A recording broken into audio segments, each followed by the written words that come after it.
ሚኪያስ ዘርፉ የተባለው ህፃን የ8 ዓመት ዕድሜ ያለው ሲሆን የሁለተኛ ክፍል ተማሪ ነው። በጉለሌ ክፍለ ከተማ ወረዳ 1 ልዩ ቦታው እንጦጦ ማርያም ፔንታጎን ሰፈር ተብሎ በሚጠራው አካባቢ ነዋሪ ናቸው። ግንቦት 1 ቀን 2016 ዓ.ም የህፃኑ ወላጅ እናት ስራ ውላ አመሻሹ ላይ ወደ ቤቷ ስትገባ ሚኪያስ ዘርፉ የተባለውን ልጇን ቤት ውስጥ ስላጣችው የት እንደሄደ ብትጠይቅም ቀኑን ሙሉ እንዳልመጣ ይነገራታል። እንጦጦ እኔ ቤት የሚቀመጡበት ጋዛ ሄጄ ፈልጌው አጥቼው ተመልሼ መጣሁ። ከዛ ጠበቅ ነው አልመጣም። ሚኪያስን እኮ አየሁት አስፋልት ላይ እየተጫወተ ነው አለች። አለ ስላት አለ አዎ አለች። እና ና አላልሽውም ስላት ና ስለው ወደ ላይ ሮጥ አለች። ሂጂና ይዘሽው ነይ በቃ እኔ የምመክረዋለሁ ስትለኝ አይ እኔ ስራ ይረፍድብኛል ስራ ልሄድ ነው ስላት አይ ሄደሽ ይዘሽው ነይ ካሁን በኋላ እሱም አይወጣም እኛ ምን እንመክረዋለን ስትለኝ ሄጄ ይዤው መጣ ወደ ቤት። ህፃን ሚኪያስን እናቱ ወደ ቤት ልታስገባው ስትሞክር እምቢ ቢላትም ምክንያቱን ከመጠየቅና ዘዴ ከመጠቀም ይልቅ እየጎተተች በማስገባት መግረፍ ትጀምራለች። በጥፊ እግሩን እጁንና ጉንጩን ብዬው ከዛ አሁንም ልወጣ ነው ስለኝ ለባለቤቴ ደወልኩለት። አሁንም ልክ ልወጣ በሩን ሊከፍት ነው አሁን ልወጣ ነው። ከዛ ገባውና እግሩንና እጁን አስሬ ወጣው። እዛ በ2-3 ሰዓት 4 ሰዓት ይሆናል ወደ ስራ አስሬ ወደ ስራ ቦታ ሄድኩ። እዛ ወደ ስራ ቦታ ስሄድ ማታ ገባውና 4 ሰዓት ነው የገባውት። እዛ ስገባ ቁጭ ብሏል። ይሄ ያሰርኩበት ቦታ ቁጭ አለ።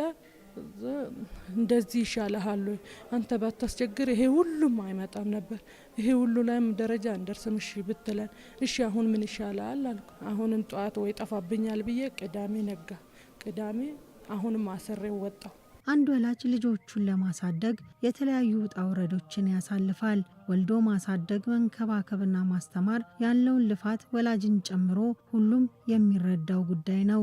ወላጅ እናት ህፃን ሚኪያስን ከቤት እንዳይወጣ እጅና እግሩን አስራ ማንም እንዳይፈታው አስጠንቅቃ ወደ ስራዋ በሄደችበት አጋጣሚ ቤት ውስጥ ያለችው የ11 ዓመት ታዳጊ የህፃኑ ድምፅ ሲጠፋባት ወደ ጎረቤት ትሄዳለች። አንዴ ስልክ አስደውለኝ ብላ መጣች ወደ ቤት። ከዛን እኔም እሺ ብዬ እንደ ድሮ የምታስደውለኝ መስሎኝ እሺ ብዬ እናቱ ደወልኩላት እና ልክ እንደ ደወልኩላት መቅደስ ልጁን አሞታል ትላታለች ልጅቷ። ከዛን አይ ተይ ምንም አይሆንም ዝም ብሎ ነው አለቻት። ከዛን እንደዛ አለቻትና ዘጋችባት። ከዛን አሁንም ልጅቷ አልተዋጠላትም ደወለች። ከዛን ቆይ እስቲ ምን ሆኖ ነው እስቲ ሊሆን ያልኳትና ልጅቷ እያወራቻት ገባ አልኩኝ ወደ ቤት። ገባ ስል ልጁ ታስሮ ወድቋል። ከዛም በጣም ደነገጥኩና ምናምን ልጁ እኮ የለም ሞቷል እኮ አልኳትና ደውይ ድጋሚ አልኳት። ደወልንና ድጋሚ ምን ሆነች ነው ምናምን አመጭም እንዴ ምናምን ለኔ ካላለው ለምን ድብና አይልም እኔ ያለችው እሷ ለኔ ካላለው ድብን ይበል አለች። ከዛም በጣም ደነገጥን። እንዴ ምን ማለት ነው እንደዚህ ያለና አሁንም በቃ ተስፋ አልቆረጥንም። ድጋሚ መደወል ጀመርን። ከዛን ስንደውልላት በቃ መጣው እሺ አለች። ሰራተኛ አንድ ጊዜ ስደውል መጣው አልኳት። ሊወጣ ፈልጎ እንዳይሆን አሞታል እውነት ነው ስላት አሞታላው ስትለኝ በቃ እሺ መጣው አልኳት። ከዛ አሁን ድጋሜ እንትና አከራይ ደወለችልኝ። አከራይ ስደውልልኝ አቤት እየመጣው ነው አልኳት። ሌላ ምን እንዳልኩ አላቅም። ከዛ በዚህ መሀል ስልክ ቻርጀር ዘጋ።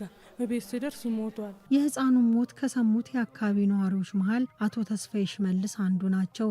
ህፃኑን እንዲገንዙ ተጠይቀው ሌሎች ሰዎችን አስተባብሮ መሄዳቸውን ከዝግጅት ክፍላችን ጋር በነበራቸው ቆይታ ገልጸዋል። የሚገንዝ ሰው ምናምን ፈልግልን ምናምን አሉ። እኔ ወጣሁኝና አንድ የማውቀው ሰው ነበር እዛው የጥበቃ ስራ ይሰራል። እሱ ጋር ሄጄ እሱን ይዤው መጣሁኝ እና ከእሱ ጋር ሆነን አብረን እንትን ማለት ጀመረን። ከዛ ቅጠል ውሃ ምናምን አዘጋጀን፣ አንዳንድ ምንጣፎች አዘጋጀንና ልንገንዘው እንትን ስንል ልብሱ አልወልቅ አለ። ሽንኩርት ቢላ ሰጡን። በቢላው ስንቆርጥ በዚህ በግራ በኩል ነው ስንቆርጥ የተመታ ነገር አለው። እዛ ውስጥ ያሉትን አስወጣንና እናትና አባትን አስገባንና ምንድነው እንደዚህ ተመቷል ልጁ ብለን ስንላቸው አይ ከዚህ በፊት ተጣልቶ ነበር ከልጆች ጋራ ምንም አልሆነም ይቀበር ምንም ችግር የለውም አሉ። አይ ተመቷል ስንላት አይ ከልጆች ጋር ተጣልቶ ነው አለች። አይ ከልጆች ጋር ቢጣላ ዝም አትይም፣ ስለዚህ ስለተመታ ፖሊስ ይወቀው ብለን ከሰውየው ጋር ትተን ወጣን። ሟች ሚኪያስ ዘርፉ የተባለ የ8 ዓመት ህፃን ልጅ በግንቦት 1 2016 ዓ.ም ውጪ ያድራል። የሟች ቤተሰቦች ውጪ ሲፈልጉት ያጣል። የህፃን ቤተሰቦች በግንቦት 2 2016 ዓ.ም ከጠዋቱ 2 ሰዓት ላይ ሟቹን ህፃን ፈላልጎ ያገኙታል። ፈላልጎ ካገኙ በኋላ ቀጥታ ወደ ቤት እዛ ትሄዳለች የሟች እናት።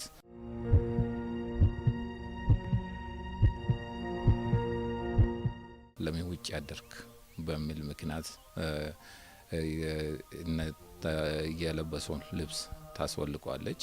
ሙሉ ልብሱን ራቁቱን ካደረገች በኋላ የመወልወያ በእንጨቱ የራቁቱን ትደበድበዋለች። የተለያዩ ሰውነት ክፍሉን ከደበደበች በኋላ የመወልወያ እንጨት ሲሰበር የኤሌክትሪክ ገመድ በማምጣት የተለያዩ ሰውነቱ ክፍል ላይ በኤሌክትሪክ ገመድ ከገረፈች በኋላ ሟች ከቤት እንዳይወጣ በሚል ሟች ህፃን እጅና እግሩን ወደ ኋላ ካሰረችው በኋላ የታሰረውን እጁን በእንጨት ላይ በማሰር የ11 ዓመት ህፃን ልጅ ቤት የነበረችው ነበረችና ለሷ ምግብም ውሃም እንዳትሰጭው እንደዚሁ ታስሮ ይዋል በሚል አስጠንቅቃ ከፈታሽና ምግብ ከሰጠችው በተመሳሳይ አንቺንም እንደዚህ ነው የሚያደርግሽ ብላ አስፈራረታት።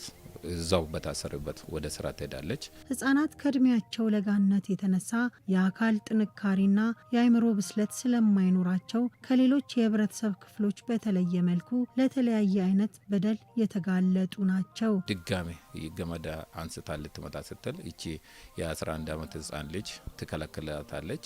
ከከለከለች በኋላ ሟች ህጻን እራትም ምግብም ምንም ሳይበላ ራቁቱንም ልብስንም ሳይለብስ እዛው በታሰረበት እንደዋለ እዛው ያድራል። በነጋታው ግንቦት 3 2016 ወደ ስራዋ ትሄዳለች። ሟች ህጻን ያው ምግብ ምናምን ስለተመታ የተለያየ ሰውነት ክፍሉ ቁስሎም እንደምቶም ስለነበረ ሕክምና ቦታም ሳትወዝ እንደዛው ትታም ስለሄደች ሟች እዛው በታሰረበት ህይወቱ ያልፋል ማለት ነው። ህጻናት በጥፋት ላይ ሲገኙ በአግባቡ መገሰጽና መምከር እየተገባ መቅጣት አስፈላጊ ሆኖ ከተገኘም እድሜያቸውንና አካላዊ ጥንካሬያቸውን ያገናዘበ ዘላቂ ጉዳት ላይ የማይጥል የተመጠነ ቅጣት መቅጣት እየተቻለ የ8 ዓመቱ ህጻን ለእርምት ተብሎ ያረፈበት ከአቅም በላይ የሆነ የቅጣት በትር በለጋ እድሜው ህይወቱ እንዲያልፍ አድርጓል።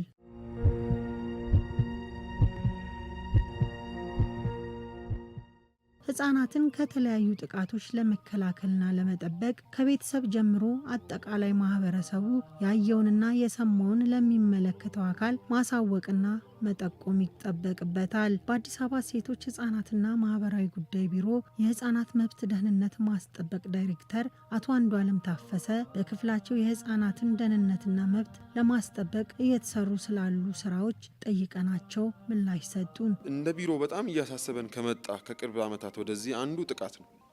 ጥቃት ብቻ አይደለም ደግሞ የጥቃት አይነቶቹ እና ህጻናት ላይ የሚፈጸሙት ጭካኔና በጣም አሰቃቂነት የተሞላባቸው ተመልካቹንም አድማጩንም ሰሚውንም በጣም ስነ ልቦናዊ ጉዳት የሚያሳድሩ የጥቃት አይነቶችን እያየን እየሰማን እየመጣን ነው። ይሄንን ምናልባት ማህበረሰቡ እንዲያውቅ እንዲገነዘብ እዚህ ላይ ተገቢውን ጥንቃቄ ተገቢውን ክትትል እንዲያደርግ ግንዛቤዎች ይሰጣሉ።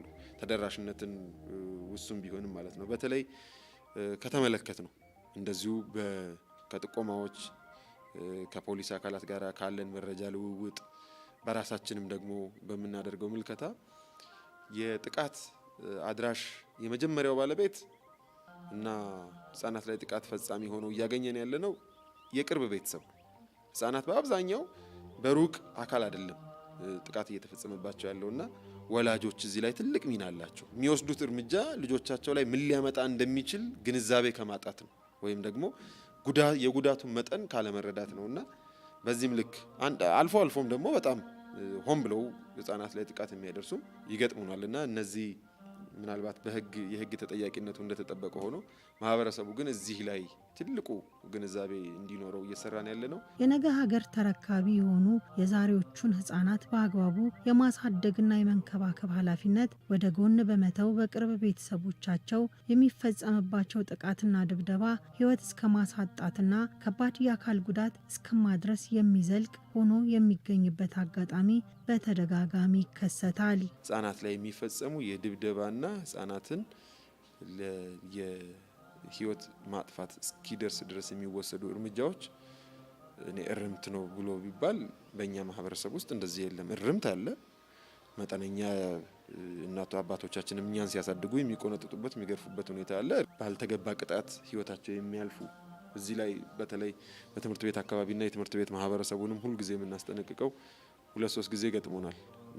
አይኑ የጠፋ ልጅ በጎማ መምህሩ እቀጣለሁ ብሎ በሚሞክርበት ሰዓት ድንገት የሞተበት ልጅ አናቱ ላይ ተመተው የሞተ ህፃን አስታውሳለሁና እነዚህ ሲታሰቡ ጥንቃቄ የጎደለው የእርምት እርምጃዎች አወሳሰድ የህፃናትን ህይወት እንደሚቀጥፍ ካለመረዳት የሚመጣ ሊሆን ይችላል።